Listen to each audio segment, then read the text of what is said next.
கர்த்தருடைய பரிசுத்த நாமத்திற்கு மகிமை உண்டாவதாக.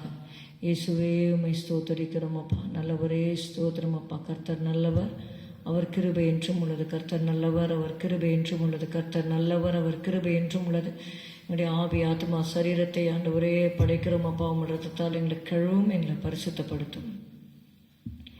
தேவ சமாதானம் கிருபையே, தேவ சந்தோஷமும் நிறைவாயே, தேவாசீர்வாதங்கள் தங்கிடவே தேவன் அருளிவாரே. தேவாசீர்வாதங்கள் தங்கிடவே தேவன் அருளிவாரே. ஆணி கடாவின கரமதே அன்புடன் உன்னை அணைக்கின்றதே. வல்லமை உன்மீதில் பாய்ந்திடவே கர்த்தர் வலக்கை நீட்டுகின்றார். வல்லமை உன்மீதில் பாய்ந்திடவே கர்த்தர் வலக்கை நீட்டுகின்றார்.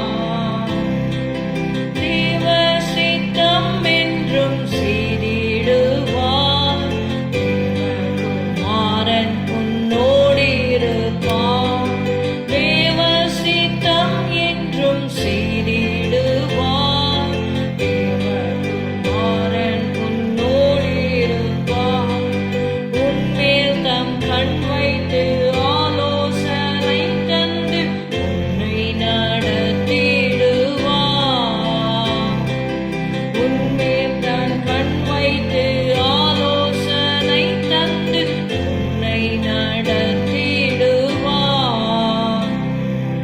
தேவ சமாதானம் கிருபையே, தேவ சந்தோஷமும் நிறைவாயே, தேவாசீர்வாதங்கள் தங்கிடவே தேவன் அருளிவாரே. பிரசங்கி 11வது அதிகாரம் 4வது வசனம். எக்லீசியாஸ்டிஸ் 11:4. காற்றை கவனிக்கிறவன் விதைக்க மாட்டான், மேகங்களை நோக்குகிறவன் அறுக்க மாட்டான். Let's read Ecclesiastes chapter 11 and verse 4. He that observeth the wind shall not sow, and he that regardeth the clouds shall not reap. ஆமென். இங்க பார்க்கிறோம், காற்றை கவனிக்கிறவன் விதைக்க மாட்டான், மேகங்களை நோக்குகிறவன் அறுக்க மாட்டான். இங்கே நீதிமொழிகளில் சில இடங்களில் பார்த்தீங்கன்னா எழுதியிருக்கும், வழியிலே சிங்கம் வீதியிலே கொலையுண்பேன் என்று சோம்பேறி சொல்லுவான். சோம்பேறி அப்படின்னா ஃபுல் அண்ட் ஃபுல் வேலையே செய்யாதவங்க அப்படின்னு சொல்ல முடியாது. அவங்க இந்த காலம் சரியில்லை, இப்பொழுது முடியாது, பிற்பாடு செய்யலாம் என்று சொல்லி அதை தள்ளிக்கொண்டு செய்ய வேண்டிய வேலையை அந்தந்த நாட்களிலே அந்தந்த நேரத்திலே செய்யாதபடிக்கு பிறகு பார்க்கலாம் என்று தள்ளி போட்டுக்கொண்டே போவாங்க. அதனால தான் பிரசங்கி சொல்லுகிறார், காற்றை கவனிக்கிறவன் விதைக்க மாட்டான். We cannot always expect the circumstances to be always positive. நமக்கு சாதகமான சூழ்நிலைகள் எப்பயுமே இருக்கும் என்று சொல்லி நினைக்க முடியாது. இயேசு சொன்னார், யோவான் 4வது அதிகாரம் 35-36, அறுப்பு காலம் வருகிறதற்கு இன்னும் 4 மாதம் செல்லும் என்று நீங்கள் சொல்லுகிறது இல்லையா? இதோ வயல் நிலங்கள் இப்பொழுதே அறுப்புக்கு விளைந்திருக்கிறது என்று உங்கள் கண்களை ஏறெடுத்து பாருங்கள் என்று நான் உங்களுக்கு சொல்லுகிறேன். விதைக்கிறவனும் அறுக்கிறவனும் ஆகிய இருவரும் ஒருமித்து சந்தோஷப்படத்தக்கதாக அறுக்கிறவன் கூலியை வாங்கி நித்திய ஜீவனுக்காக பலனை சேர்த்து கொள்ளுகிறான். John 4:35 and 36. Say not ye that there are yet 4 months, and then cometh the harvest. Behold, I say unto you, lift up your eyes and look on the fields, for they are white already to harvest.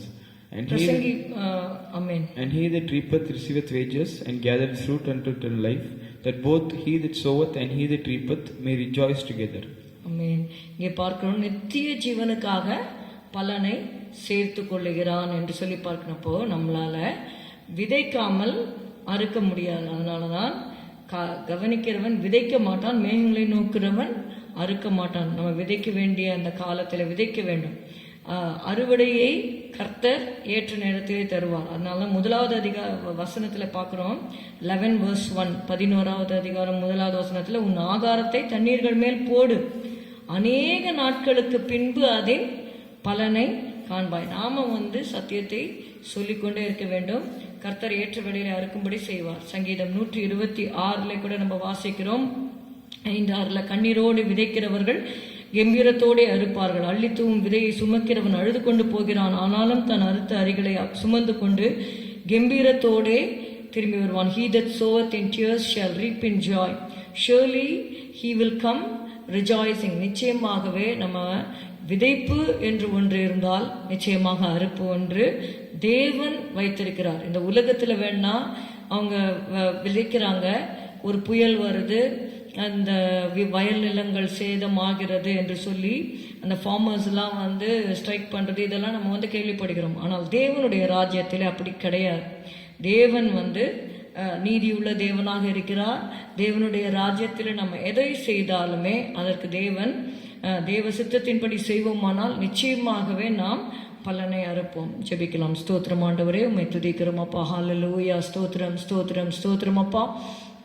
ஹல்லேலூயா. ஆண்டவரே, காற்றை கவனிக்கிறவன் விதைக்க மாட்டான், மேகங்களை நோக்குகிறவன் அறுக்க மாட்டான் என்று ஆண்டவரே எழுதப்பட்டிருக்கிறதப்பா. நாங்கள் ஆண்டவரே இயேசுவே அப்பா, எங்களுக்கு செய்ய வேண்டிய வேலைகள் ஆண்டவரே அப்பா, சத்தியத்தை சொல்ல வேண்டிய காரியங்கள் எல்லாவற்றையும் ஆண்டவரே அந்தந்த நேரத்திலே ஆண்டவரே பரிசுத்த ஆவியானவர் சொல்லும் பொழுது அதை நாங்கள் ஆண்டவரே அப்பா சூழ்நிலையை பார்க்காதபடிக்கு தேவனே உம்முடைய சித்தத்தை நாங்கள் செய்ய ஆண்டவரே நீர் எங்களுக்கு பலப்படுத்தும் ஆண்டப்பா. ஸ்தோத்திரம் ஆண்டவரே, உம்மை துதிக்கிறோம் ஆண்டவரே, எங்களுக்கு கிருபை தந்து வழி நடத்துங்க ஆண்டவரே. ஸ்தோத்திரம் அப்பா, ஸ்தோத்திரம் ஸ்தோத்திரம். சத்தத்தை கேட்டு உம்முடைய சித்தத்தை செய்ய எங்களை நீங்கள் பலப்படுத்துங்க, ஆசீர்வதிங்க. இயேசுவின் நாமத்தில் பிதாவே, ஆமென். எல்லாரும் சேர்ந்து சொல்லுவோம். என் ஆத்துமாவே கர்த்தரை ஸ்தோத்திரி, என் முழு உள்ளமையோட பரிசுத்த நாமத்தை ஸ்தோத்திரி. என் ஆத்துமாவே கர்த்தரை ஸ்தோத்திரி, கர்த்தர் செய்த சகல உபகாரங்களை மறவாதே. Good morning. Have a good day. God bless you.